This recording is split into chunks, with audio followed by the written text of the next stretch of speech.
¿ok? Y como les decía, vamos a ver unas cuantas cosas, ¿verdad?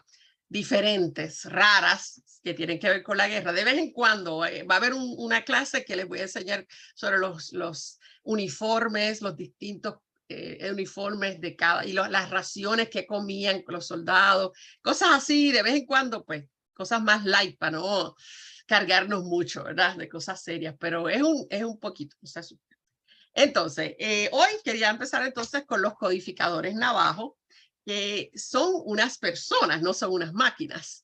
¿Y qué son los navajos? Los navajos son una tribu indígena de los Estados Unidos. Y estas personas de la tribu fueron reclutadas durante la Segunda Guerra Mundial, específicamente para que utilizarlos a ellos como los que hicieran los mensajes a través de ¿verdad? Las comunicaciones de radio, usando un lenguaje, su lenguaje, pero en realidad no era su lenguaje de todos los días, sino un lenguaje creado basado en el lenguaje navajo. La idea era, ¿por qué se hizo eso?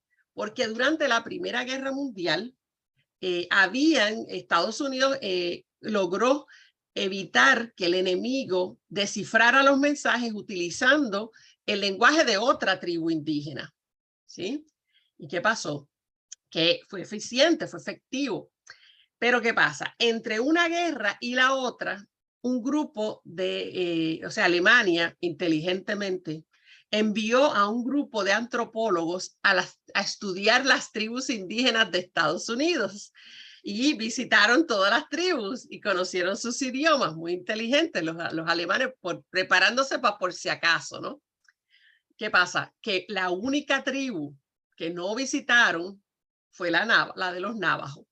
Así que se volvieron ellos en los ideales para hacer las comunicaciones. Se les llamaba los wind talkers, los que hablan al viento, ¿verdad? ¿Por qué? Porque sus palabras nadie las podía entender, ¿no? Es como una metáfora ahí. Ahí ustedes ven a dos de estos indígenas, ¿verdad?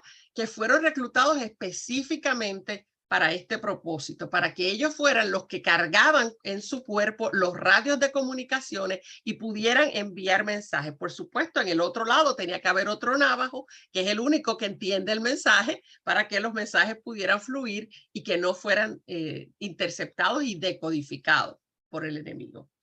Esto se usó en el Pacífico sobre todo, ¿verdad? Que es donde Estados Unidos concentra su interés en la guerra. Entonces, déjame mostrarle algo más. Importante, interesante, no sé si conocen esta película, es una película precisamente sobre este tema. Es con Nicolas Cage, es bastante viejita, y le llaman igual, dice, fíjese lo que dice chiquitito es wind talkers, los navajos tienen el código, protejan el código a toda costa. Esa es la orden que ellos le daban. Cualquier grupo de soldados, ¿verdad? Que siempre tenía que tener cuando estaban en las misiones un navajo con ellos que cargaba el radio, ¿verdad? Para dar las posiciones, recibir instrucciones y todo eso. ¿Qué pasa? Las instrucciones que tienen los otros, los que no son el indio navajo, es que hay que proteger a ese indio, porque si el indio se muere, se quedan incomunicados, porque nadie más conoce el código más que esos indios navajos que estudiaron este código y lo aprendieron, ¿no? Entonces, ¿qué pasa? Hay otra instrucción y sobre eso es que trata la película. Sí, todos tienen que proteger al indio, pero ¿qué pasa si capturan al indio? Entonces, no pueden permitir que el enemigo capture al indio, porque al navajo, porque si lo hace, tiene el código, lo pudieran torturar y capaz que el navajo termina, ¿verdad? Divulgando el código para detener la tortura. Entonces, las instrucciones son proteger al indígena navajo, pero si están a punto de ser atrapados o capturados por el enemigo, hay que matar al indígena, hay que matar al navajo para que el código nunca se conozca, ¿no? Y sobre eso es la película, ¿no? Porque este soldado americano, Nicolas Cage lo hace, se hace amigo del indio navajo y él es como su guardaespaldas, básicamente, Pero cuando llega un momento en que tiene que decidir que ya parece que los van a atrapar los japoneses, él tiene que tomar la decisión de si lo mata o no lo mata. Y, y ahí de eso se trata la película, ¿no? Otra cosa interesante les voy a contar es por qué, ¿verdad? Es el navajo y enseñarles un poquito de lo que hicieron con ese idioma.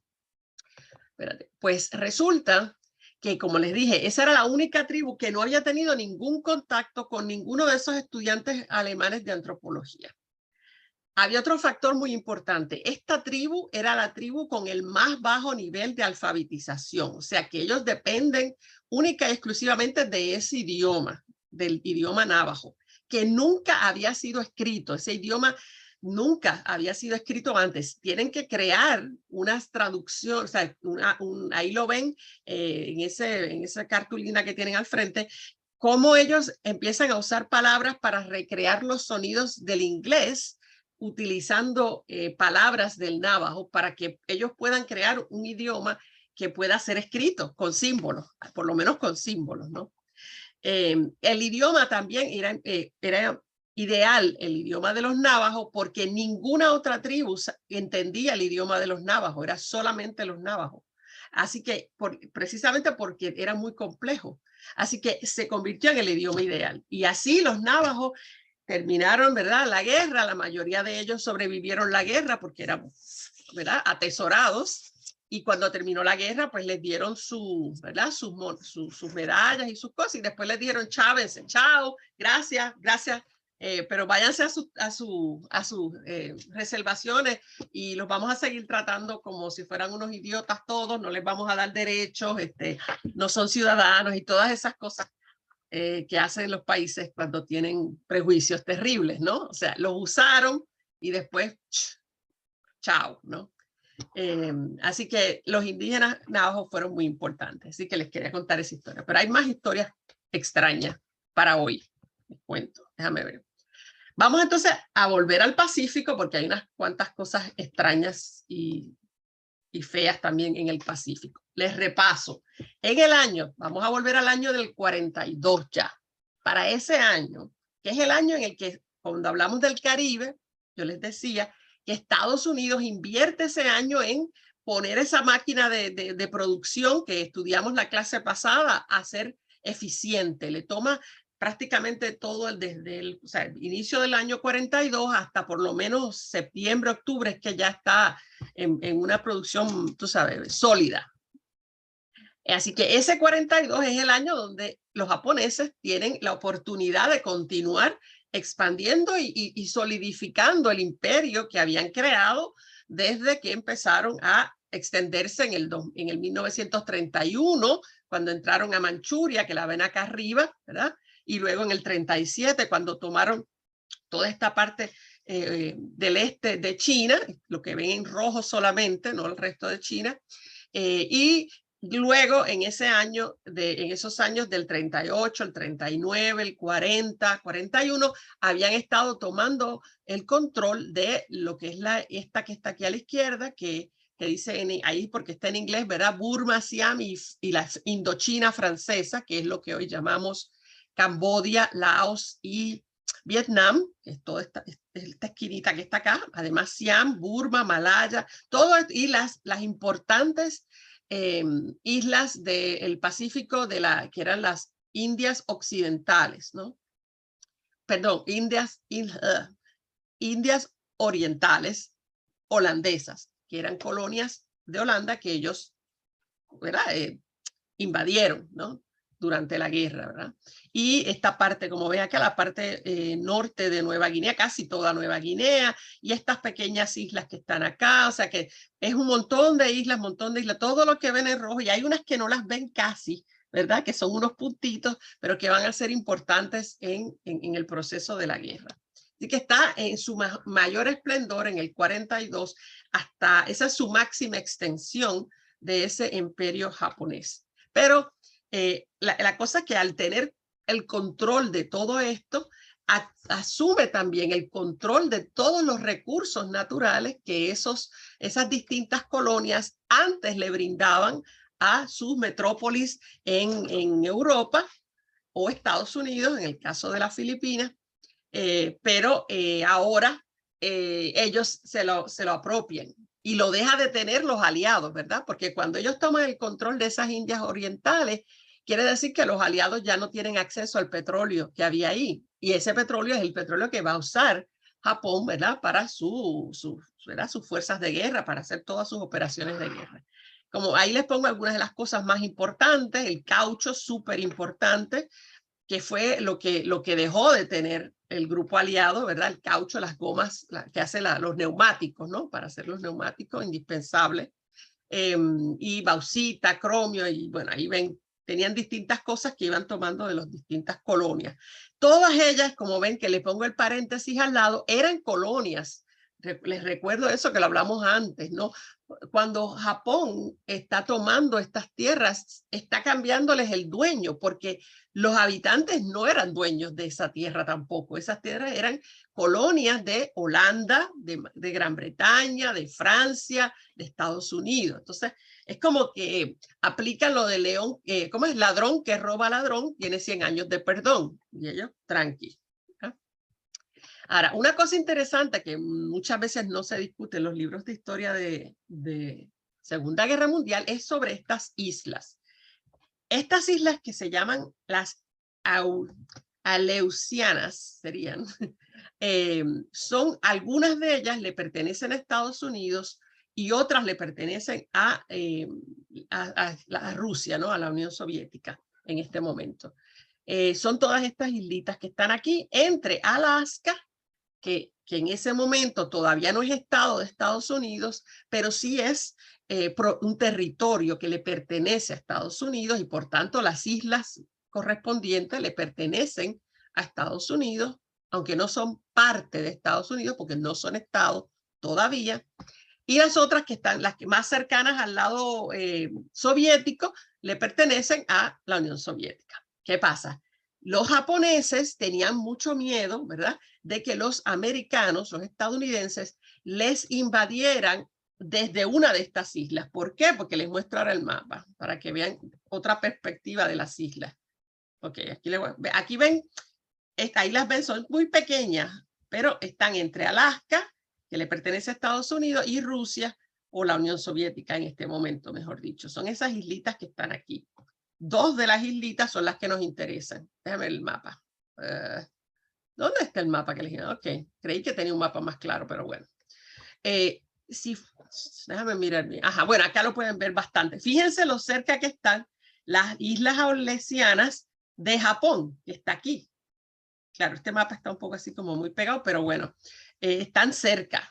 Y la preocupación de los japoneses era que los estadounidenses, a través de Alaska, entraran a las islas y yendo de isla en isla, los atacaran, vinieran hasta acá, al otro lado, y los atacaran en Japón, que estaría más abajito acá. Aquel mapa no, está medio distorsionado.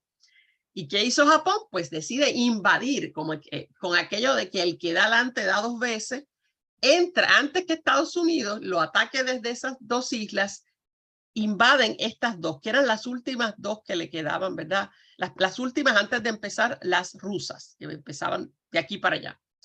Attu y Kiska, esas son las dos islas que los japoneses van a invadir en junio del 42, en este momento de verdad que están ganando, y las podrás retener tan solo hasta agosto del 43, cuando las fuerzas estadounidenses los expulsen de las islas Aleutianas, ¿no? Así que eso es algo también un poco como desconocido. Los japoneses sí llegaron a hacer pequeños ataques o en algunos casos intentos, mejor dicho, intento de ataque. El único ataque efectivo, más o menos, que por lo menos hubo, o sea, evidencia de que hubo un ataque, fue el 23 de febrero del 42, otra vez en ese periodo en que Estados Unidos sus defensas no están óptimas. Y ese ataque se hace, ¿verdad? Es un submarino que se acerca a la costa, la costa este de Estados Unidos, específicamente la costa de California, y hace, lanza unos, había un sitio de almacenar tanques, de almacenar gasolina, y ataca ahí, pero en realidad o sea, no hay unos grandes daños, nadie muere, ¿ok? Solamente rompen una cosa pequeña que se llama un derrick, que no sé ni bien ni qué es, y no pasa más nada, ¿sí?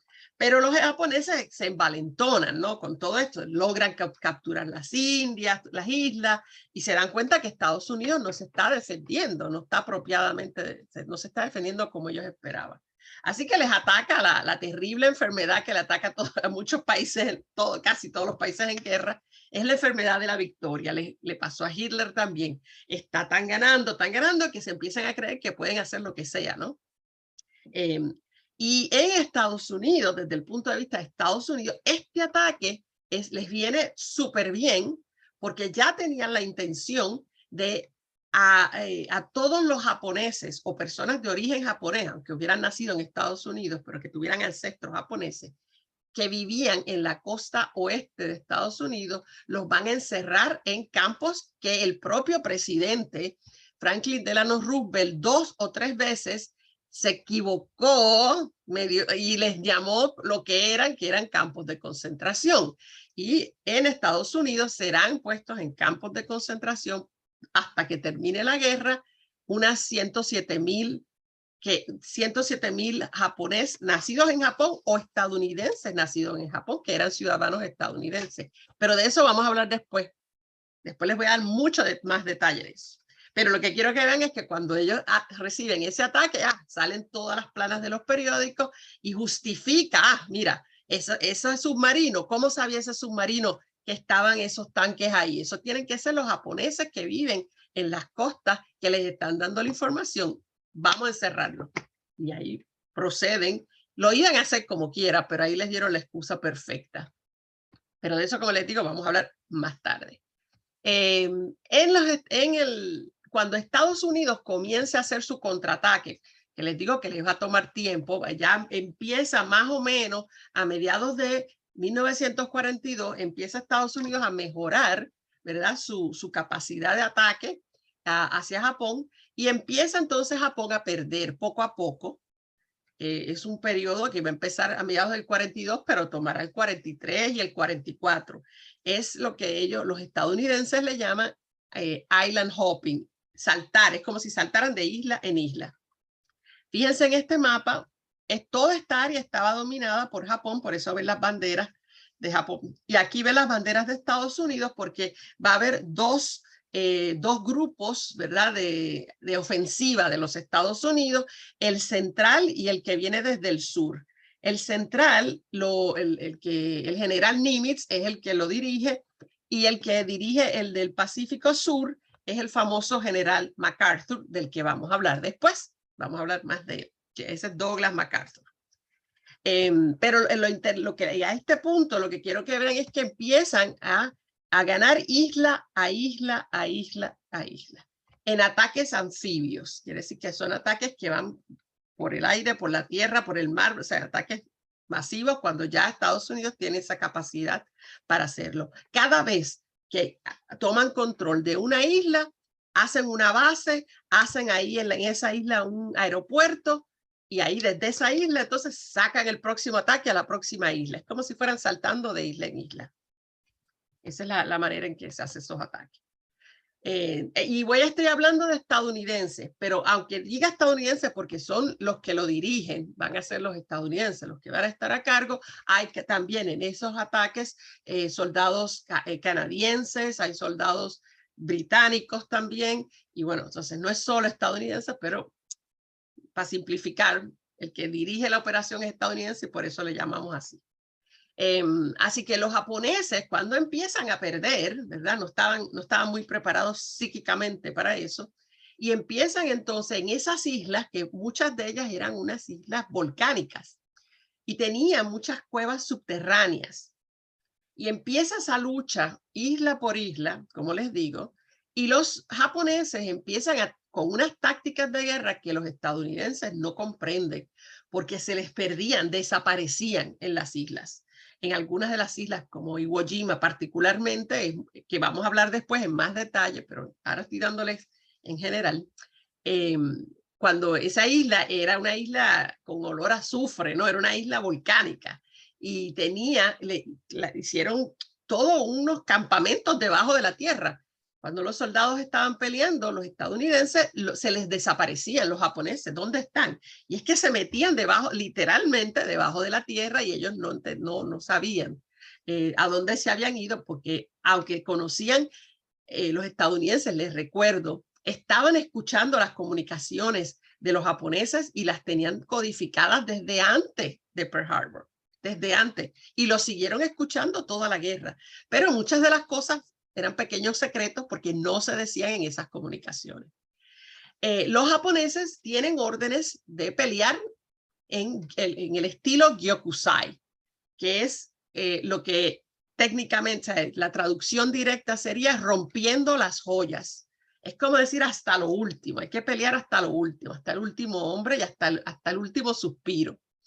Y ahí hay dos clases de ataques, que está el kamikaze, del cual vamos a hablar después específicamente, y el ataque banzai, que es lo que cuando un soldado se le acaban las municiones, tiene todavía la bayoneta, si es un oficial, tiene también su katana, ¿verdad? Su espada, y entonces cuando no le quedan más municiones, tiene que salir a atacar con lo que sea, la bayoneta, lo que sea. Si lo que le queda es una granada, se la pone en el cuerpo y cuando se le acerca el enemigo, la hace estallar para matar a la mayor cantidad de enemigos que pueda. Son ataques suicidas, ¿verdad? Porque cuando se acabaron las municiones, normalmente los soldados se rinden, pero no los japoneses, porque los japoneses van a dar su vida por el emperador y es un honor hacerlo. O sea, no es porque tienen miedo del emperador, es que así se les formó, ¿no?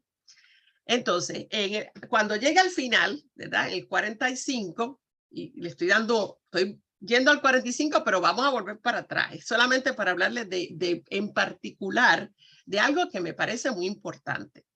Y es otra vez, que es uno de mis temas, la propaganda. La gracia de la propaganda es que cuando uno está haciendo, cuando tú estás recibiendo la propaganda, tú no te das cuenta de que es propaganda. Si no, ¿para qué serviría? Todo el mundo diría, oh, es propaganda. La gracia de la propaganda es que uno no sepa que es propaganda y que uno crea que le están dando información, cuando no es información, es propaganda. Y eso pasa en todas las guerras. Los japoneses y también los coreanos, ¿verdad? Todos los que estaban en las áreas dominadas por los japoneses, conocen su medio ambiente, ¿verdad? Conocen la manera de pelear, pero los estadounidenses la tienen dura en ese sentido porque están peleando en un territorio agreste, ¿sí?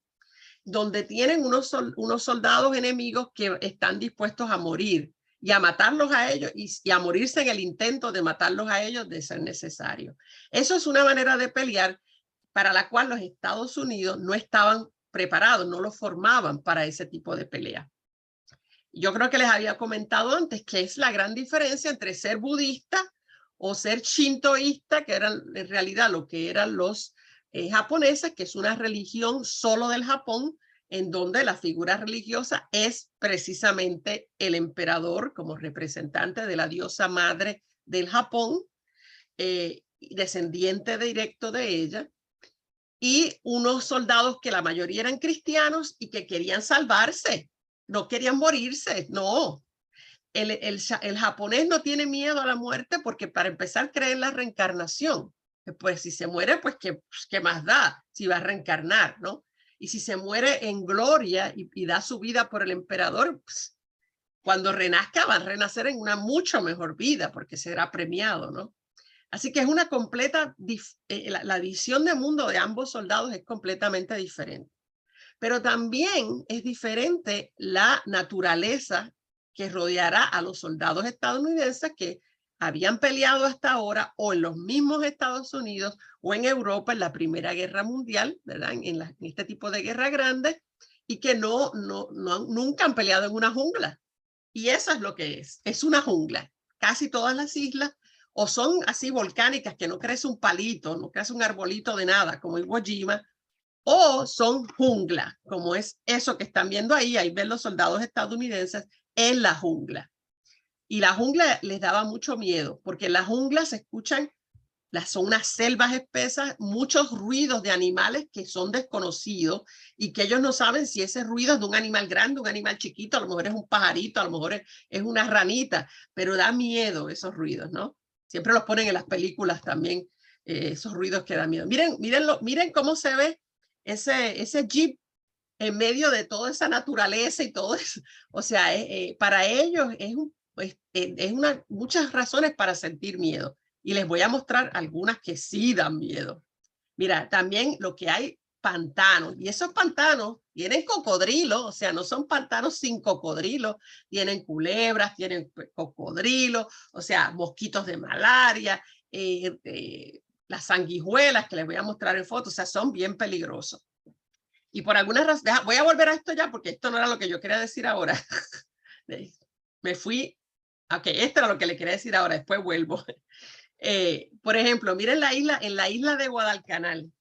¿Qué había en las islas de Guadalcanal? Lagunas hediondas, pantanos llenos de enfermedades, pero además miren esos cocodrilos que son de Guadalcanal. Eso es un cocodrilo de Guadalcanal. Miren el tamaño de ese cocodrilo, o sea. Y miren las arañas gigantes, eso es una araña, eso que ven aquí. Arañas gigantes que son normales en esa isla. Y esto que ven aquí es una avispa. No sé, acá yo no he visto avispas. No es una abeja, es una avispa, avispas gigantes. Además del calor y la humedad. Hay otra isla acá en Nueva Guinea, hay serpientes pitones, las pitones que son constrictoras, ¿no? Que si te agarran, en un momentito te crujen todos los huesos y ahí mismo te matan, no puedes respirar y tal. Las sanguijuelas que se les pegaban todo el tiempo y era una tragedia con las malditas, tenían que estar todo el tiempo quemando las sanguijuelas. Y los insectos que transmitían enfermedades como malaria y dengue. O sea, esto es una manera de pelear que es muy, muy difícil para los soldados estadounidenses. Y bueno, eso lo voy a volver a mencionar varias veces. Ahora, quería hablarles ahora de los globos Fugo, que a mí me parece graciosísimo, ¿no? Sé que no lo era en ese momento, pero bueno. Lo que ustedes están viendo ahí es un globo, y acá ven lo que carga el globo que carga dinamita, o sea, carga explosivos. Además, es un globo de hidrógeno que es incendiario, ¿no? Que cuando los explosivos se incendian, ese globo hace que el incendio sea más grande. Y esas niñas que ustedes ven se usaban estudiantes de la escuela que eran las que cosían todos los materiales para crear estos globos, algunos grandes como ese que ven ahí, hay unos más pequeños, todos cargan distintos tamaños de explosivos. Ahí ven llenando esos globos incendiarios. Pues los japoneses enviaron desde Japón hasta Estados Unidos 9,000 globos incendiarios de esos con hidrógeno, ¿ok? Con la intención, con la ilusión de que esta corriente de aire, ¿verdad?, los llevara desde acá, desde estos puntos que ven aquí, estos que ven con cuadraditos, son los lugares desde donde se enviaron estos globos, y que el viento los llevara a través de todo el Océano Pacífico y que llegaran a los Estados Unidos y que cayeran en algún lugar y crearan incendios, ¿verdad? Esa era la idea, de que explotaran, que causaran daño, ¿no? De todos esos 9,000, miren el desperdicio que hubo de recursos, solamente 300 fueron avistados antes o después de la guerra, fueron encontrados los restos de los globos. Pero de todos los 9,000, solo uno estalló y causó daños. Uno. Y fue el que cayó en Oregón, y desafortunadamente era una maestra que estaba haciendo un pasadía con sus estudiantes, que eran unos niños chicos, y el globo ese cae donde ellos estaban y los mata. Hay 6 muertos, la maestra y 5 estudiantes mueren. Todo ese esfuerzo de 9,000 globos y hacer los globos y todo lo que, la verdad, ponerle todos esos explosivos para que solamente muriera gente que no era lo que ellos querían que muriera. Pero fue uno de esos intentos que vamos a hablar luego más de algunos otros que hacía Japón tratando de, ¿verdad?, de tener ventaja de alguna manera. Ese es el cuento de los globos Hugo. Interesante, en mayo del año pasado, una familia de Missouri, lo leí en el periódico, encontró esa cosa que no sabían lo que era, lo llevaron, ¿verdad? Y salió las noticias. Si se fijan en esta ampliación, está escrito en japonés, tiene, ¿verdad? Inscripciones en japonés, y era una bomba que no estalló. Entonces la encontraron así en el patio, así, y estaba ahí esa bomba. ¿Cómo llegó a Missouri? Porque Missouri no es California, no sé cómo llegó a Missouri, quizás alguien la trajo de California, quién sabe, pero la encontraron en un patio en mayo del 21. Todavía están dando vueltas. Otra cosa interesante de la guerra en el Pacífico, y además desastrosa y triste, fueron las atrocidades que cometieron los soldados estadounidenses en Japón. También vamos a hablar después, cuando hablemos de los prisioneros de guerra estadounidenses en los campos japoneses, de las atrocidades que hicieron los soldados japoneses contra los estadounidenses. Porque obviamente los dos, como cada lado se le va a decir que el otro es lo peor, que el otro hay que destruirlo y todo eso, cuando tienen de frente a ese enemigo y lo pueden dominar, toda esa rabia que les han inculcado los conduce con frecuencia, porque son hombres jóvenes, ¿verdad? Y tienen mucha testosterona, a cometer atrocidades. Pero algunos dentro de ese odio logran admirar también. Hay casos, ¿verdad? Siempre, excepciones que miran a ese enemigo y dicen, caramba, qué valiente que fue, aunque lo dominen, ¿no? Y esto lo que les quiero comentar está en este libro que ven aquí, que se llama Almohada, en español sería Un casco para mi almohada, Helmet for my pillows. Y este soldado estadounidense comentaba que en un momento dado hay un ataque en que 100 japoneses se enfrentaron a 12,000 estadounidenses y solo 5 sobrevivieron de los 100. Ellos pelearon a muerte, hubo solo 5 que sobrevivieron, y capaz que fue que no pudieron morir, no pudieron suicidarse a tiempo. Y Leakey en su libro, él comenta, ¿verdad?, sobre todo ese ataque, y él dice, ¿eran valientes o eran fanáticos? Porque pelear a ese nivel para él es incomprensible. Un soldado estadounidense no hace esas cosas. Trata de salvarse. Al final, a la postre, hace lo que puede por salvarse, con sus excepciones, como siempre, están esos héroes de guerra y todo eso. Y él dice también, habla, o sea, cuando él en su libro, él a veces los llama feroces a los japoneses, otras veces misteriosos, y dice en un momento dado, son tan crueles y sin embargo tan valientes. Y es esa cuestión humana, porque también los estadounidenses eran tan crueles y tan valientes a veces, ¿no? Pero el elemento que tenían los japoneses era ese no tenerle miedo a la guerra. Ahora, esta foto que ven aquí abajo, que circuló muchísimo, es una de esas atrocidades, ¿verdad? Es una manera de expresar la falta de respeto hacia el enemigo, ¿verdad? Al que vino a matar, a eso fue que fue allí, a matarlo, ¿no? Pero además de matarlo, va un poquito más allá, como burlarse, como hace con esa carabela, ¿sí? Y les voy a mostrar cosas feas ahora, ¿ok? Déjame ver. Así que a los que no les gusta ver cosas feas, no miren. Por ejemplo, aquí le doy una cita del vicealmirante estadounidense Bull Halsey. Algunos soldados estadounidenses reclamaron como trofeos las partes del cuerpo de los soldados japoneses muertos. Hay marines caminando con las orejas japonesas pegadas a sus cinturones con alfileres de seguridad y las coleccionaban, porque era como que yo maté tantos japoneses, tengo tantas orejas en mi cinturón. Orejas así, de verdad, ¿no? Y él dice, fíjate lo que él dice, comenzamos a bajar a su nivel. Yo personalmente creo que no es cuestión de nivel, no es que uno sea más civilizado que los otros, es que todos en unas circunstancias dadas somos capaces, y eso lo vamos a hablar también más tarde, de las cosas más horribles y además de las cosas más hermosas, ¿no? Yo creo que la complejidad del ser humano en la guerra, una de las cosas que he aprendido estudiando la guerra es la complejidad de los seres humanos y el potencial para lo bueno y para lo malo.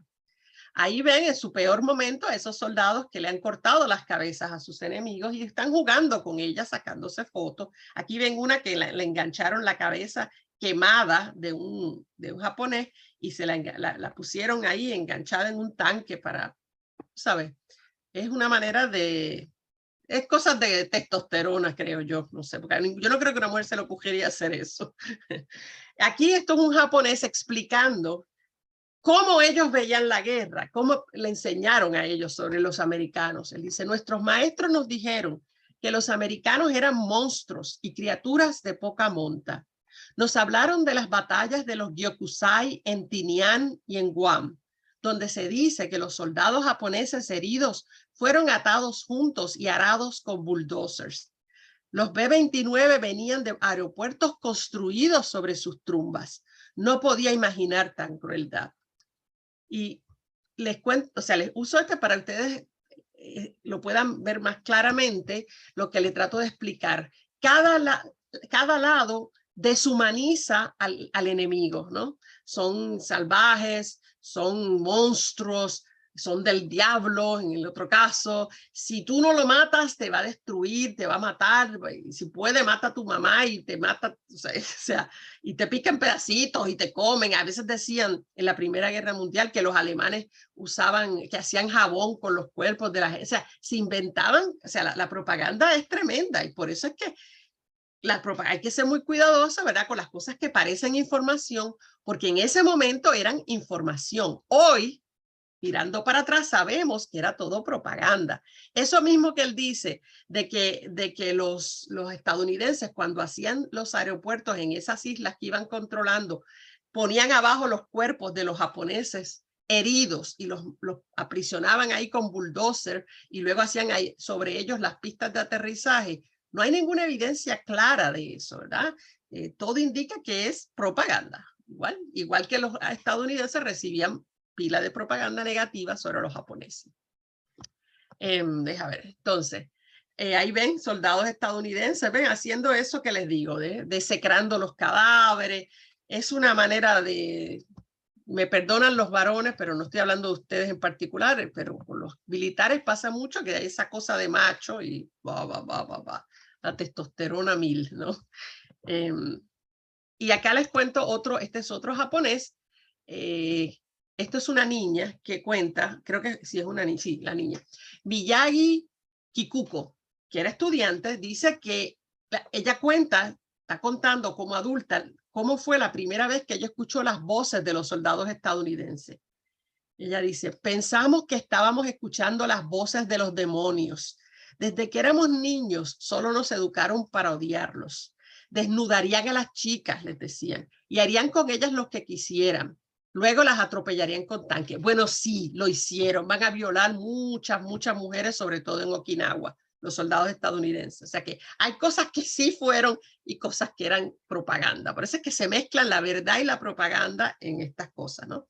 Ella dice, realmente creíamos eso, porque en ese momento para ellos es información, no es propaganda.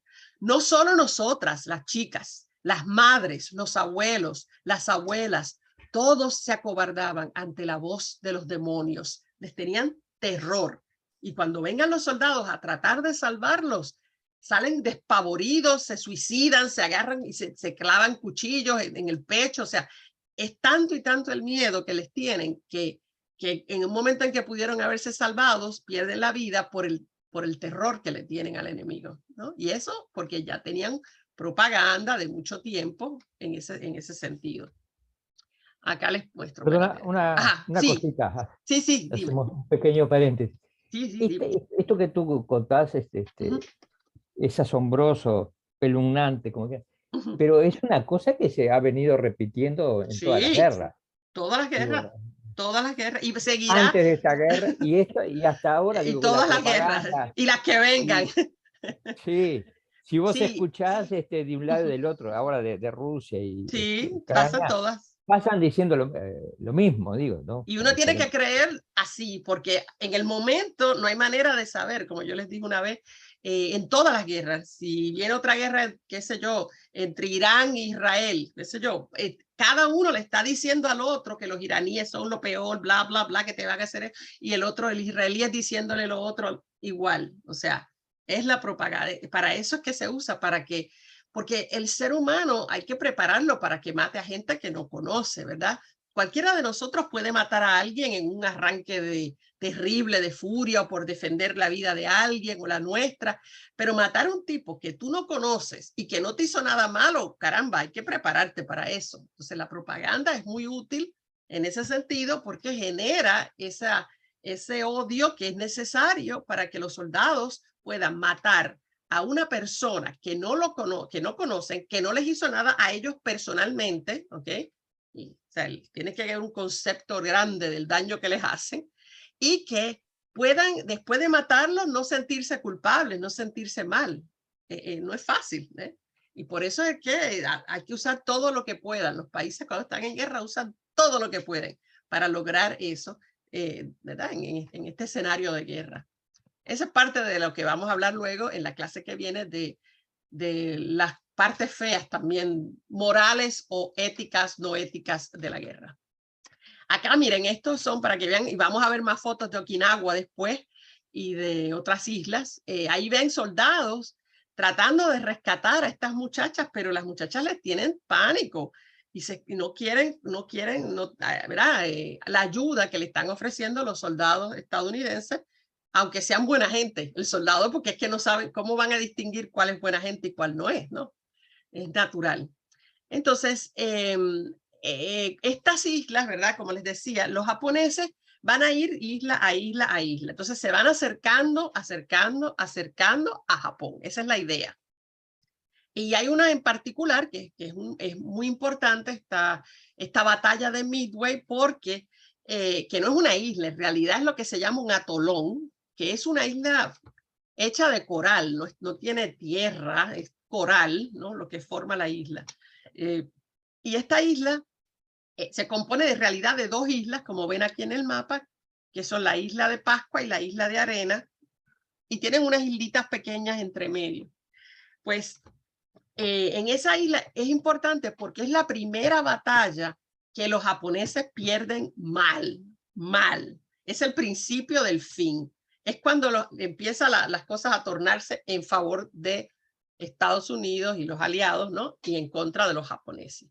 El almirante Yamamoto tenía un plan de crear una emboscada, ¿verdad?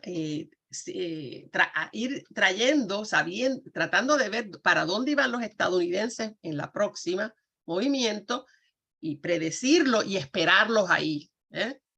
Con la intención de destruirle todos los portaaviones que tiene Estados Unidos. Para los que tomaron el curso más tarde y no se acuerden o no estén claros, un portaaviones son unos barcos gigantescos porque tienen sobre la cubierta del barco una pista de aterrizaje para aviones, no para helicópteros, eso es fácil, helicópteros, de aviones.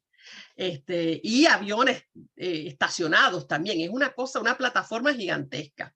Pues ellos quieren destruirle los portaaviones, porque sin portaaviones, Estados Unidos no puede cargar, ¿dónde pone los aviones? Va a tener que entonces ir, o sea, se retrasa la manera en que puede atacar.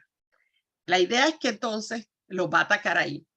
Esa batalla se va a dar en junio, como les dije, es a mediados de junio que empieza a cambiar la marea para Japón, del 4 al 7 de junio. ¿Y qué ocurre? Que como Estados Unidos, como les dije, estaban escuchando todas las transmisiones donde estaban planificando la emboscada, los que terminaron siendo emboscados fueron los japoneses. Y fue tremendo. Acá les tengo para que vean las pérdidas de cada lado en la isla de Midway. Japón pierde 3.000 hombres, Estados Unidos 307 muertos. Pierden Japón, que iba a destruir todos los portaaviones estadounidenses, pierde 4 portaaviones, Estados Unidos perdió 1. Japón pierde un crucero, Estados Unidos un destructor, pero miren los aviones. Japón pierde 292 aviones y Estados Unidos solo 145. Así que este es el principio de empezar a perder esto. Espera, esto fue lo que les dije ya, ¿no? Acá hay otra isla que va a ser importante, que es la isla de Guadalcanal, cuando esa isla estaba tomada también por los japoneses y la van a ocupar los estadounidenses entre agosto del 42, pero como ven, esta no fue tan rápida, no fue una cuestión de 2 o 3 días, esta es una batalla larga, donde empieza en agosto del 42 y continúa hasta febrero del 43. Se empantana y ahí es donde les mostraba que estaban esos cocodrilos, todas esas cosas. Ahí ven el momento de la invasión de Guadalcanal. Y ahí ven la isla. Entonces, muchas de las islas son así, como las ven aquí, bien, como son islas volcánicas, no tienen casi vegetación y encima que las estaban bombardeando, ya se imaginarán. Espérate, les quería mostrar, no, eso fue, no, está bien. En Guadalcanal, Japón vuelve y pierde, y ahí pierde 2 acorazados, 3 cruceros, 12 destructores, 16 transportes, más de 100 aviones y miles de hombres, municiones y suministros. Estos hombres, muchos de ellos se mueren en la batalla, ¿verdad? En batalla muerte que hacían, pero llegan a tener un buen grupo de soldados para tenerlos como prisioneros de guerra. Y les recuerdo, la importancia de los prisioneros de guerra es que hay que tenerlos, no los puedes matar a todo el enemigo, porque el enemigo tiene tus hombres como soldados de guerra. Y cuando las guerras terminan, los países, cuando llegan al momento de la paz, se intercambian esos soldados que están como prisioneros, se los intercambian y bueno, hay que tener, es como una moneda de cambio, hay que asegurar moneda de cambio para recuperar tus hombres que están en el otro lado. Gracias a eso no los matan a todos, sino bendito. Entonces, esto es, nada, voy a irle por encimita. Son las declaraciones de Raizo Tanaka, que es un comandante de un escuadrón de destructores japoneses, y él hizo un escrito que hoy lo sabemos porque ha pasado muchos años y todo esto es público, donde él se quejaba a sus superiores después de la batalla de Guadalcanal de por qué se perdió la batalla de Guadalcanal, para que se arreglaran las cosas, ¿no? Por ejemplo, dice que no hay buena comunicación, que no era un buen sistema de comunicación y ni siquiera se imaginaban lo malo que era su sistema de comunicación, porque ellos no se daban cuenta que estaban siendo interceptados todo el tiempo y que estaban descifrando todo lo que decían. Pero él, fíjate que tiene el olfato de darse cuenta que por ahí hay algún problema, ¿no? Falta de coordinación entre el ejército y la marina. No tenían una coordinación para lo que se iba a hacer en la protección de Guadalcanal. Esta que es clara y les va a seguir pasando hasta que se termine la guerra, subestimar a los americanos y sobreestimar sus propias fuerzas, ¿no? Muy común en todas las guerras. Falta de apoyo aéreo, pero imagínense, si en cada uno de esos ataques, entre los 2 ataques, perdieron casi 400 aviones, cada vez iban a tener menos apoyo aéreo, mientras que Estados Unidos, ¿se acuerdan? En la clase pasada, en aquellas fábricas estaban produciendo aviones, que eso era por los miles, ¿no? Así que Estados Unidos no tenía problema, si me tumban aviones, saco más aviones, ¿no? Y cuando digo esto, no crean que no me di cuenta de qué estoy hablando. También se mueren los pilotos, ¿no? Pero en el mundo de la guerra, se mueren los soldados, se mueren los pilotos, no es importante. Los comandantes reciben el mensaje, pero no hicieron absolutamente nada y seguirán perdiendo. Para Tanaka, esta es la batalla decisiva, no Midway. Ellos dicen que esta, como fue tan larga también, fue decisiva y que de ahí en adelante él se sintió que la suerte estaba sellada, que ya Japón no tenía otra oportunidad de ganar. Entonces, empezamos un poquito de esto nada más, y luego entonces pueden comentar y todo eso. Los bombardeos aéreos. Vamos a ese otro, ahí dejamos a los japoneses, vamos a volver después obviamente a Japón, pero estamos hablando de las cosas, qué sé yo, más extrañas hoy, y esto no es extraño, los bombardeos aéreos, pero hay muchas cosas interesantes sobre la discusión que se dio durante la misma guerra, mientras los bombardeos aéreos estaban ocurriendo. Si se acuerdan, el primer bombardeo aéreo a civiles fue accidental y fueron los alemanes cuando se dirigían a lanzar, o sea, mejor dicho, a la fuerza aliada, vamos a aclarar, no, porque ya habían bombardeado civiles, por supuesto, en Polonia, ¿verdad? La invasión de Polonia, pero Polonia en ese momento no era, eso de los aliados todavía no se había formado, es en el momento del primer Blitzkrieg, ¿no? Pero cuando ya están las fuerzas formadas, se sobreentendía, era como una cosa no escrita, que no se atacarían poblaciones civiles, que no quiere decir que no mueran civiles, sino que no se atacan específicamente lugares de civiles. ¿Qué pasa? Que, si se acuerdan, fue un error. Eran un bombardero alemán que se dirigía a soltar bombas en Londres, creo que era, o las afueras de Londres, y hay una neblina, Londres, ¿verdad? Y no se pierden, gastan combustible y tienen que, para poder regresar con el combustible que les quedan, tienen que soltar bombas. Y sin orientarse bien, bombardean áreas que eran totalmente civiles y que no eran para nada, ¿verdad?, un objetivo militar, por error. Pero al otro día ya estaban mandando los alemanes, los británicos mandaron sus aviones hacia Alemania, ¿verdad? Y ahí es que empieza la venganza y la venganza y la venganza y la venganza. Ahí ven lo que era el B-29, ¿verdad? Que es lo que le llaman la superfortaleza. Yo estuve dentro de una, porque en Estados Unidos hay varias de estas y las traen de los pueblos pequeños, también las traen y las exhiben y dejan que uno entre y mire y qué sé yo, es gigantesco.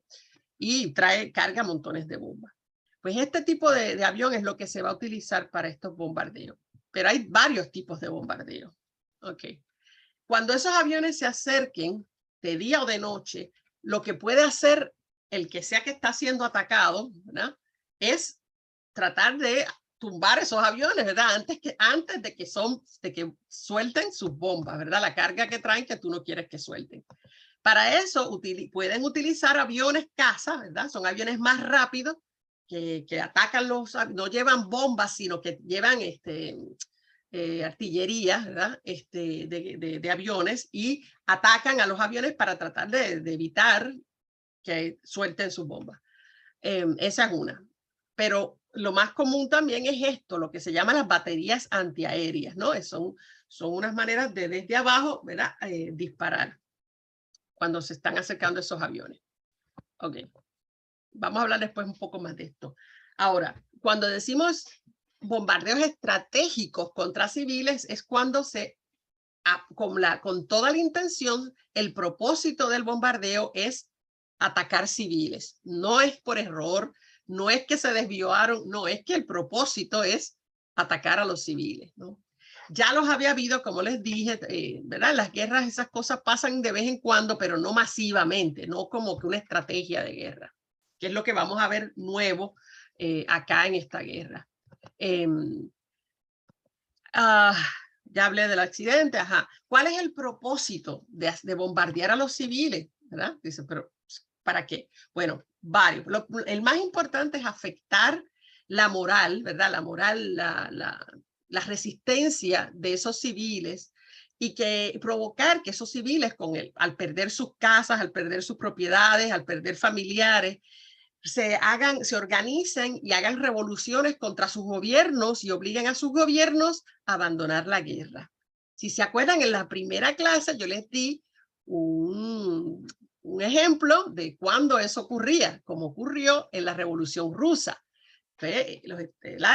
Rusia, que era entonces Rusia, estaba metida en la Primera Guerra Mundial, estaba perdiendo muchos hombres ¿verdad?, y muriendo acá en Rusia también, porque no había alimento, porque mandaron los agricultores a la guerra, y eso provoca así mismo, como efectivamente, una revolución que le pide, lo primero que hace es decirle al gobierno, al nuevo gobierno, que es el gobierno de los bolcheviques, sálganos de esta guerra, y eso es lo primero que hacen, ¿no?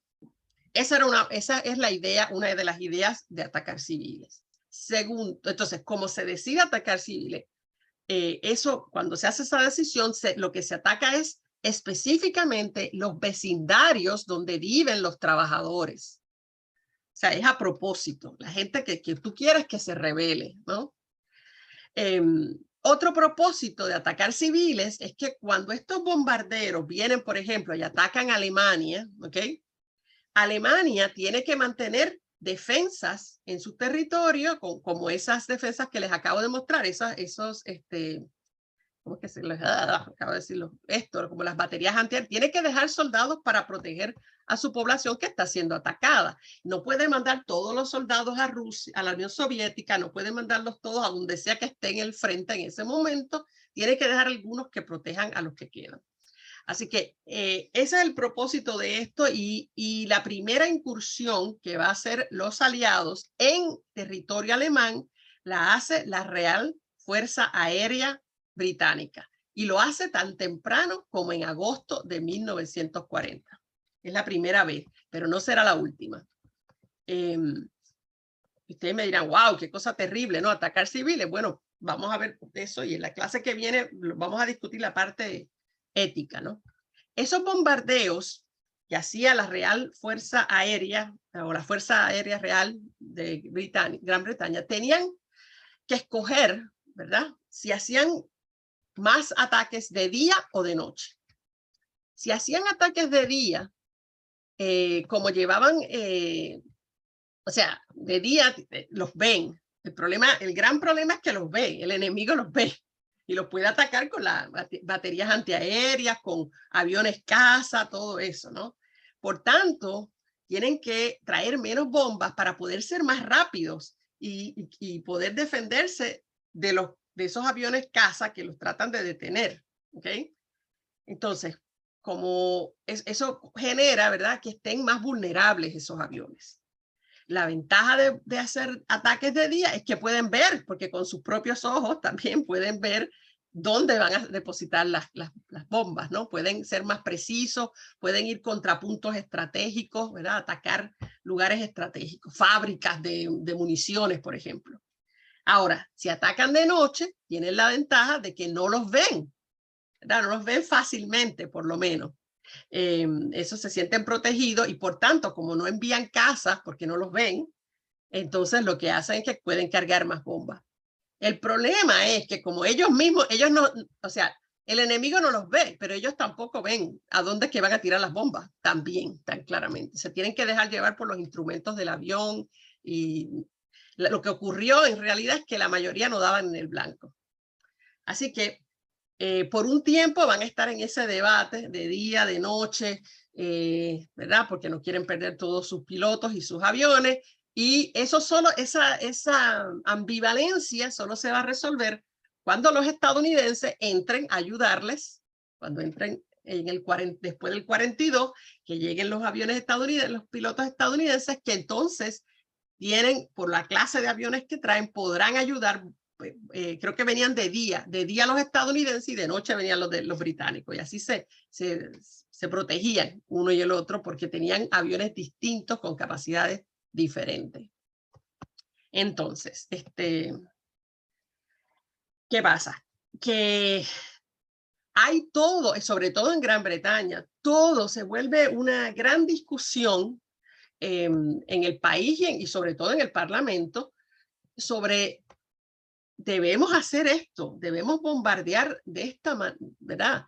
De esta manera, bombardear a propósito poblaciones civiles, ¿no? O debemos entonces seguir la práctica que se hacía antes de bombardear solamente y precisamente los lugares que son de importancia militar. Toda una controversia entre unos grupos que querían una cosa y otros grupos que querían otra, ¿no? Unos dicen en favor, ¿verdad?, de los bombardeos de precisión.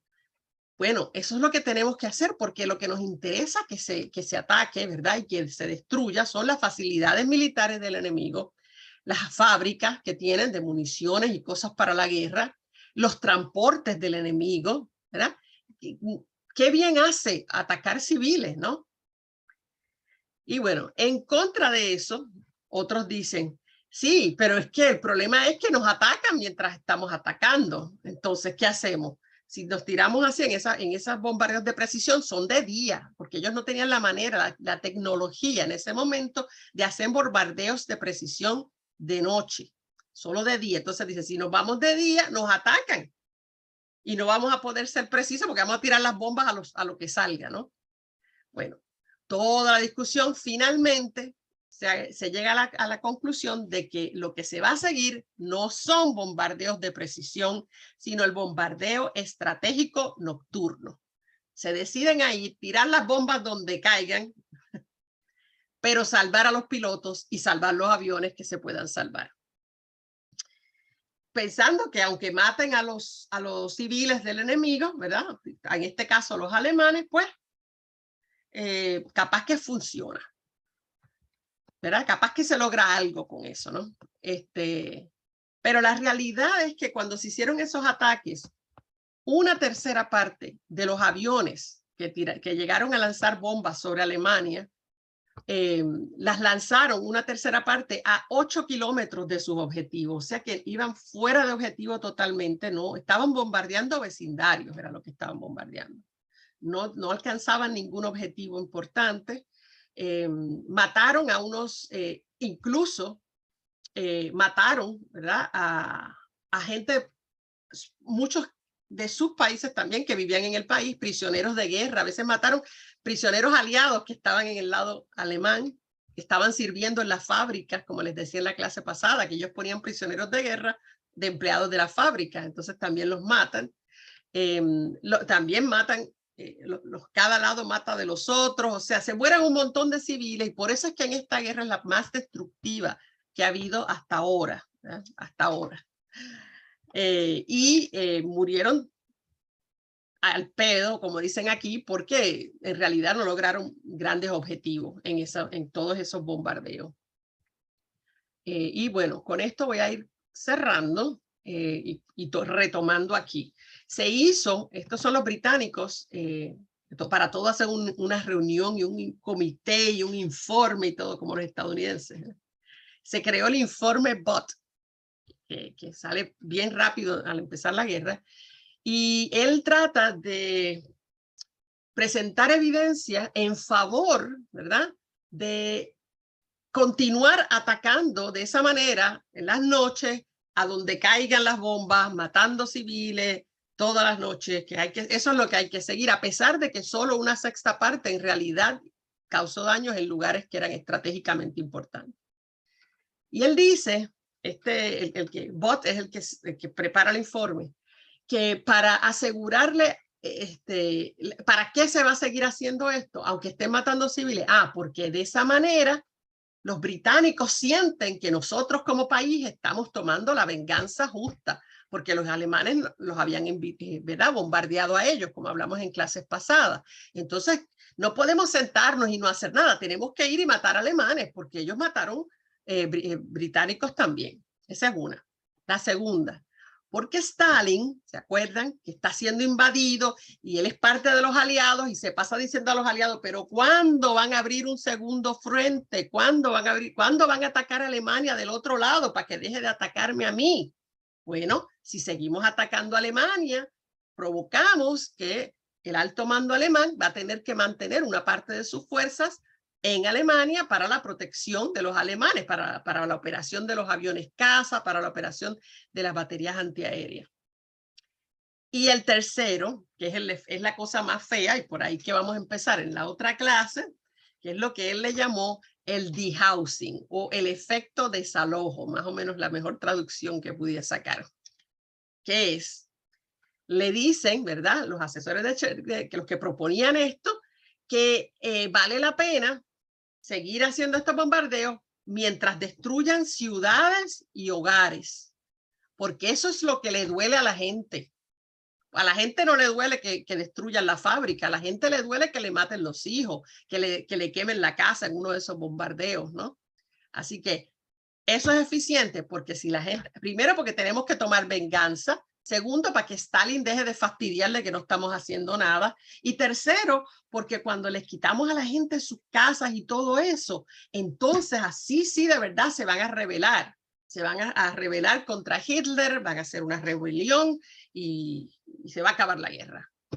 Cosa que, como sabemos, no pasó. No funcionó. El dehousing no funcionó. Pero en la clase que viene ¿verdad? Vamos a ir viendo. Ya es que lo que tengo aquí, espérate. Yo estoy, ajá, no, esto es lo mismo. Sí, puedo mostrarles esta porque yo voy a retomar aquí.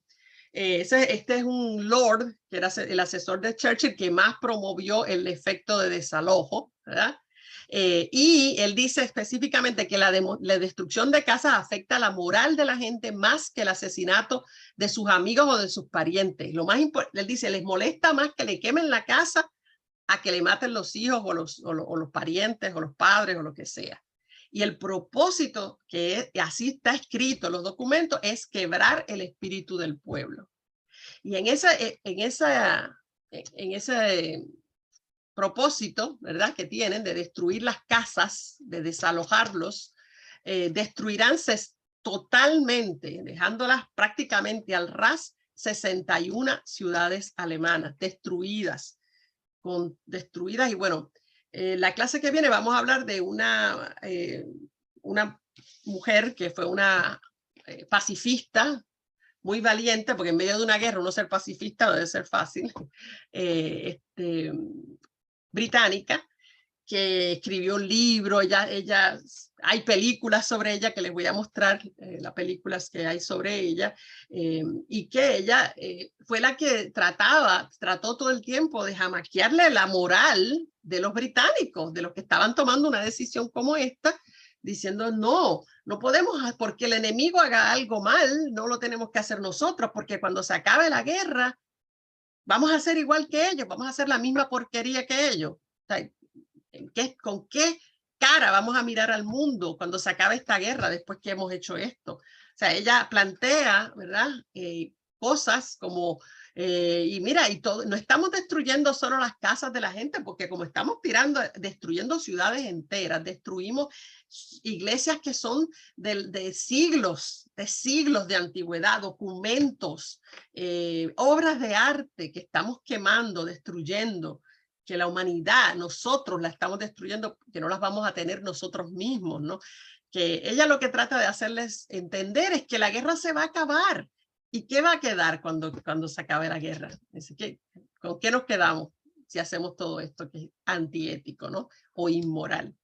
Y bueno, entonces con sí, los dejo así con esa suspenso de lo que ella va a decir y ¿verdad? Cómo ella lo va a expresar, que es muy elocuentemente. Era muy inteligente esta mujer. Así que voy a cerrar aquí el share, ¿ok? Y así pueden comentar. Los que han estado por reventar cuando yo hablaba de todas las cosas, ahora pueden decir todo lo que quieran decir. A ver, si algo les llamó la atención, si quieren saber algo, si yo no sé, yo averiguo. Si tienen dudas, me preguntan, yo tomo nota y averiguo. A ver. A ver. Cosas nuevas que nunca había. Ajá. ¿Quién va a hablar? No, que en la guerra son todos iguales al final. Se vuelven al final, sí, porque si uno toma venganza y el otro toma venganza, al final ya nadie se acuerda ni quién empezó. Es como las peleas, ¿no? Al final ya nadie ni se acuerda ni por qué empezó la pelea, ni por qué. Pero lo que queda es la destrucción, ¿no? Pero de las cosas que hablamos de Japón, me imagino que son cosas que no conocían. Juan creo que quiere hablar. Ajá, ¿quién? Juan Ortiz. Juan, tienes que abrir el micrófono. ¿Ahora sí? Ahora sí. No, yo el dato que tengo, y lo tengo en un libro que yo generalmente leo y releo porque es impresionante, es que en realidad las ciudades alemanas bombardeadas fueron 131 ciudades. No, pero destruidas, la que te digo fueron ¿Sí? Y 600.000 muertos, no 300.000. Sí. Un número bastante, y lo tengo de una muy buena fuente, sobre todo porque este libro, que después yo lo voy a pasar cuál es, habla de cómo la sociedad alemana tardó en procesar el tema de los bombardeos. Fue un trauma social, fue una experiencia traumática, y recién a fines de la década del 50, principios de la década del 60, empezó a expresarlo a través de la literatura, de obras de teatro, etcétera, etcétera, ¿no? Pero quedó totalmente traumatizada, ¿no? Ese era Digo, sí, porque son bombardeos, o sea, no piensen en bombita que cae aquí, bombita que cae allá. Son bombardeos incendiarios, se incendiaba la ciudad y la gente se quemaba viva. Claro, no sé si vas a hablar de Dresde, pero digo... Sí, vamos a hablar de Dresde y sí, de todo eso vamos a hablar. Y le voy a mostrar bien, fotos y todo, sí. Bien. Son, Bueno, o sea, es brutal, más. sí, es brutal. Sí. Bien, gracias. De Tokio también, sí. Ah, Judith. Te digo, no es Judith, no sé si es Judith. ¿Quién es? Sí, es Judith, ok. No, yo quería comentar con respeto a las fotos esas que pasaste de los soldados ganadores que se quedaban jugaban con las calaveras o coleccionaban las orejas, que es un hecho aberrante absolutamente, no lo niego para nada, pero yo pienso cómo sería el estado de ánimo o el razonamiento de esos hombres después de todos los meses que hubieran pasado recluidos con temor de morir, como los americanos, tú decías que los otros de repente no, los japoneses no, pero con todas esas presiones, ese mal vivir en tiendas, en lugares insalubres, digo, todo eso tiene que influir en el estado de la persona. Y una vez que logran ganar, bueno, es una explosión que no la justifico, pero que entiendo que fue, como digo, una válvula de escape para todo eso que ellos sentían adentro.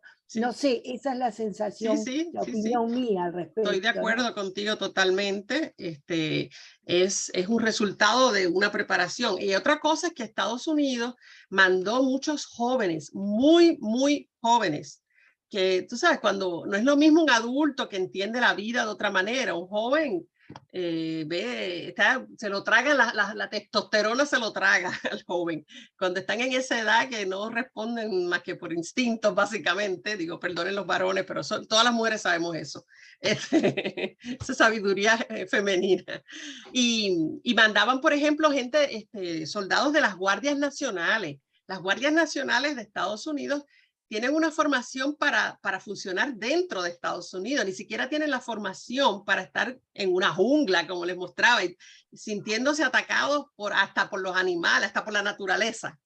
Y hubo, por ejemplo, que lo comenté, muchos soldados que mueren a manos de otros soldados que en la oscuridad, en una jungla, escuchaban cualquier ruido y salían a disparar, y era un compañero, estaban como neuróticos y estaban todo el tiempo en estados de alarma. Y eso tiene que hacer daño si uno está, imagínate, todo el tiempo en estado de alarma. Sí, definitivo. Y suerte que en esta guerra no hubo el uso masivo de drogas que hubo, por ejemplo, en Vietnam. Que ahí ese otro elemento que añade, ¿verdad?, a eso. Te vas, Magali, te veo que te vas.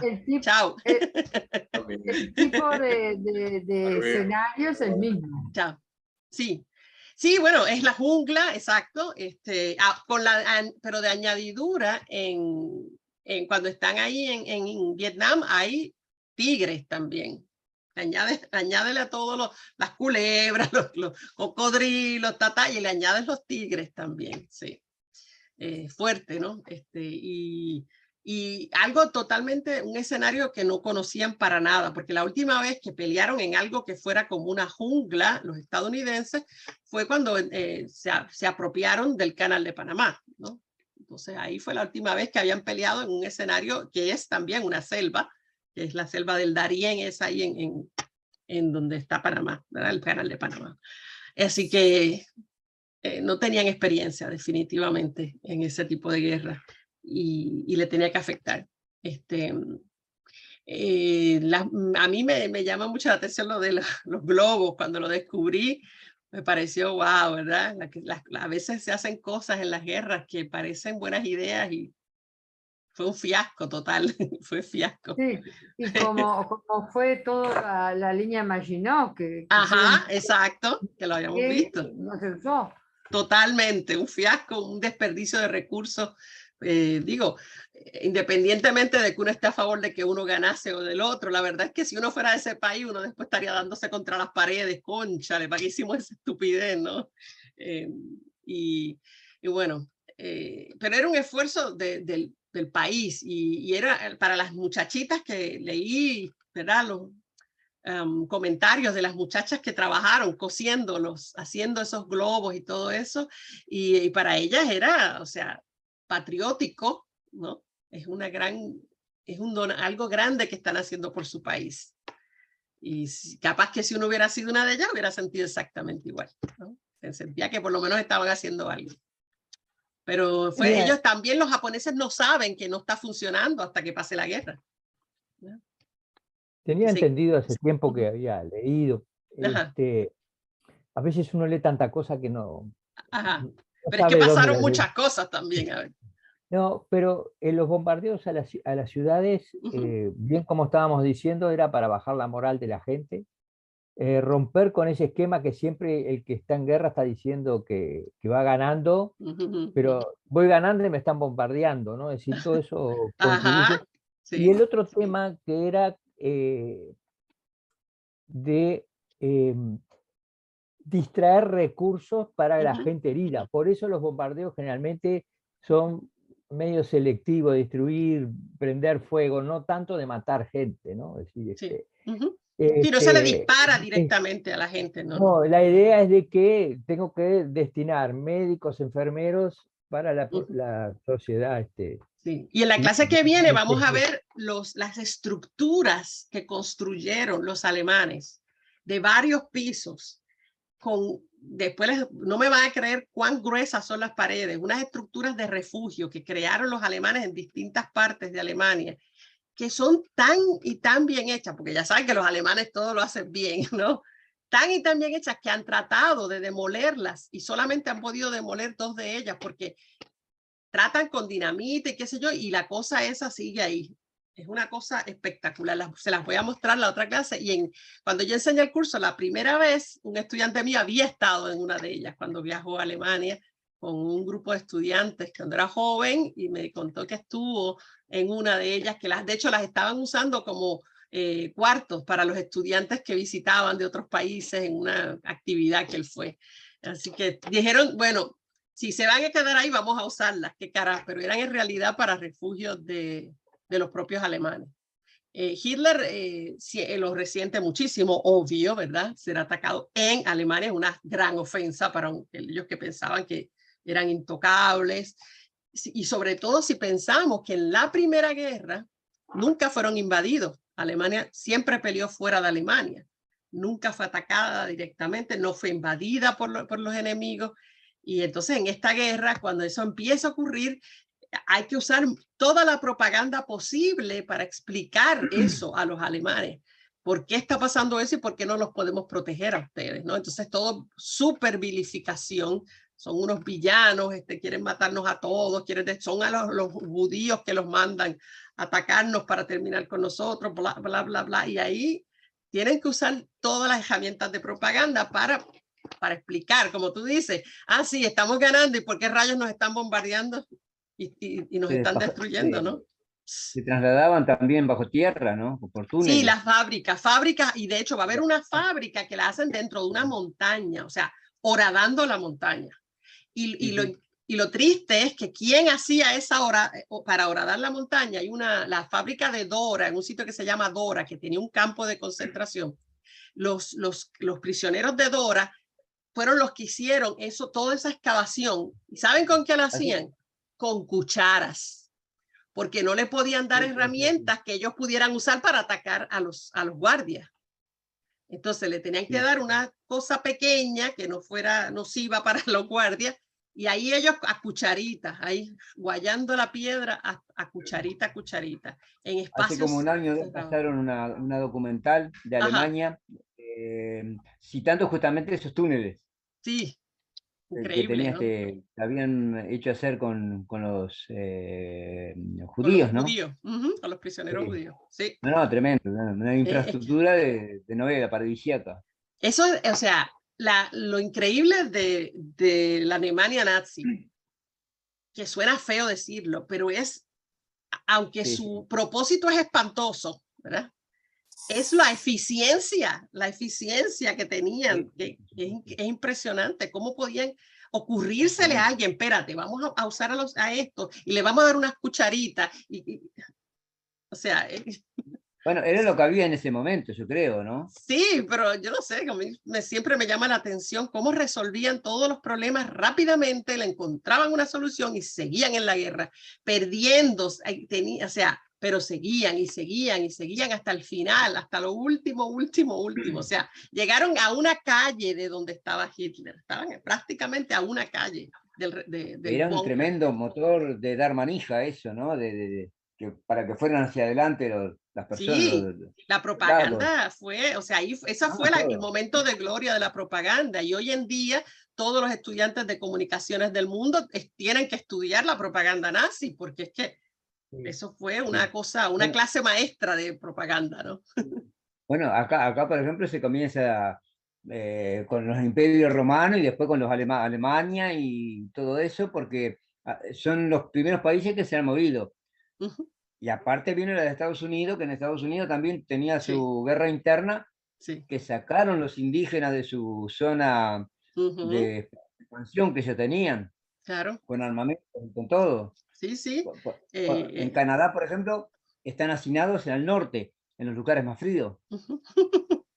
Sí, por lo menos no los mataron, por lo menos los empujaron para allá y los dejaron ahí. No, los empujaron para allá. Sí, y resuelvan ahí. Yo estuve en Toronto. Ah, sí. Entonces, me dice, íbamos comiendo con un muchacho amigo, dice, mira, dice, ahí, ¿ves eso que está ahí arriba? Le digo, no sé. Le digo, ¿qué? Le digo, un hombre que está ahí. No, dice, ese es un indígena.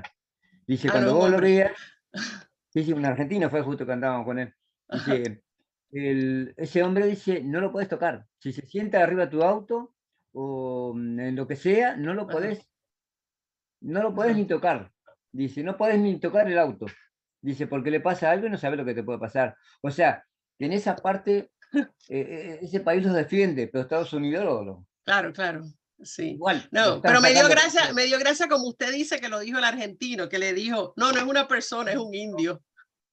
Wow. Sí, es un indígena, claro. No lo dijo en manera de descalificarlo, ¿no? Sí, lo dijo. Yo creo que lo dijo. Por la sociedad, digamos. Claro, no es que la persona sea malvada, es que es lo que aprende, ¿no? Ahí está, eso es lo que nos enseñan también, ¿no? En parte. Sí, mira, mi hija vive en Argentina y me contaba que en la televisión hubo un accidente de auto y ella está viendo las noticias y dice, murieron 3 personas y un boliviano. Así. Sí, me dice, y así mismo lo dicen. Y yo, ¿qué es eso? Y es que, a ver, también a veces las palabras suenan como descalificativo, como racista, digo, aunque no lo sean. Sí, pero esa sí lo es, caramba, esa lo es. Porque decir, separar ¿no? las 3 personas del boliviano es, sí. Sí. O sea, no es como si fuera un perro, no eran 3 personas y un caballo, 3 personas y un perro, eso se entiende, ¿no? Pero, sí. O sea, 25 personas, entre ellas... eso es distinto. Entre ellos un boliviano, eso es distinto. Claro. Sí, pero no es que estoy juzgando, lo que estamos hablando es de esa cosa humana que tenemos, ¿verdad? Que a veces ni nos damos ni cuenta. Y se dice, no. Salió. Y después que uno lo dice, como que, Dime, Marta. ¿Sabes lo que me acordaba en este momento? Hablando de la propaganda que ganamos pero nos bombardean. Los argentinos en la guerra de las Malvinas. Yo vivía en Colombia y la propaganda argentina era triunfalista, ganadora. Y los que estábamos acá sabíamos que no era así. Pero ellos continúan, y la gente, el pueblo argentino, en miles y miles de personas vivaban a quienes conducían esta guerra con un fanatismo increíble, pensando efectivamente que de verdad ya ganaban. Pero qué triste. Sí, bendito, pobrecito. A mí me da una pena, los que son veteranos de esa guerra me dan mucha pena porque fueron... Claro, la propaganda fue infernal, era triunfalista, era ganadora, era algo... No, y tú sabes que cuando uno va allá, que uno va a la Plaza de Mayo ahí, que están siempre, tienen permanente esa protesta porque después ni siquiera les pagaron los beneficios que le tenían que pagar y no. No. Es un debe serio que tienen en Argentina con esa gente. Lo que pasa es que también nuestros sistemas políticos y todo todavía no tienen la suficiente capacidad como para, pienso yo, ¿no? De repente soy yo el que no tiene la capacidad, para ver cómo se le puede resolver el problema a estas personas. Sí, pero habría que atender. Pero te digo, Estados Unidos es igual. En Estados Unidos los veteranos son, el índice de suicidios de los veteranos estadounidenses es impresionante. Alcoholismo, uso de drogas, gente sin hogar, como le dicen ustedes, ¿cómo es? En situación de qué? De calle. Ajá, sí, ajá.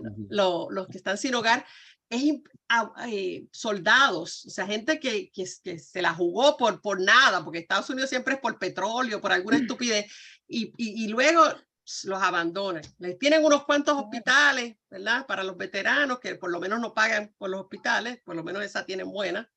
Y ya, o sea, no les dan tratamiento psicológico, por ejemplo. Son hospitales para atenderle las heridas, ¿verdad? Físicas, pero no las heridas más importantes. No se pueden solucionar. Sí, mucho, yo creo que yo me atrevería, no lo conozco, esto me lo estoy inventando, pero me atrevería a suponer que es bastante frecuente eso de que después que las guerras se acaban, los soldados... Sí. Wow. Pero no creo que una vez falta vimos por televisión en una documental, no, lo pasaron en vivo en Estados Unidos. Fue un caso muy renombrado, que entró en Estados Unidos a un McDonald's, un nombre que era, ¿se acuerda usted? Sí, sí, bueno, con una arma gigantesca. Sí, bueno, eso, digo, también era bastante preocupante, ¿no? Para los gobiernos y para todos. Sí, sí, esos problemas que no se resuelven. Es como echar tierra debajo de la alfombra, pero el montoncito se hace. Es que tú decías, Marta, ¿qué tú decías?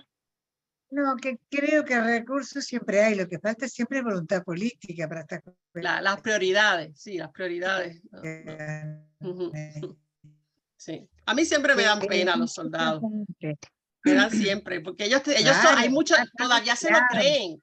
Muchos de ellos todavía se creen que fueron a defender la libertad y la democracia. Y todavía insisten en eso. Y yo, ay, bendito, una pena.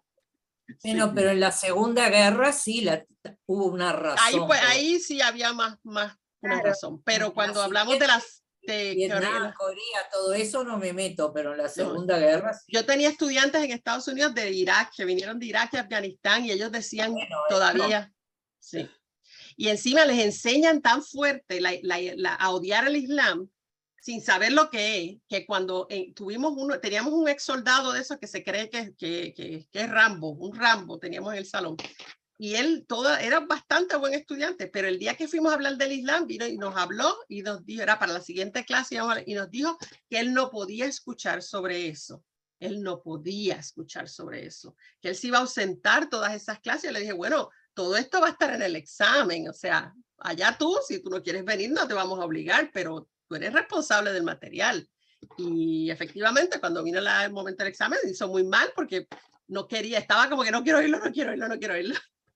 Y bueno, es que eso te dice, años después de haber dejado de ser soldado, el lavado de cerebro que tienen es fuerte. Sí, es tremendo. Sí, y pues por eso siempre me dan pena los soldados, bendito. Bueno, los dejo así. Nos vamos yendo. Estén bien. Hoy me tardo un poquito en mandar la clase, aunque se lo estoy diciendo a la gente equivocada porque ustedes no están esperando. Lo voy a escribir en el WhatsApp. Que me tardo un poquito porque tengo que salir, pero a la noche seguro lo envío. Muy amable de su parte. Bueno, estén bien. Nos vemos la semana que viene. Nos vemos. Chao, chao.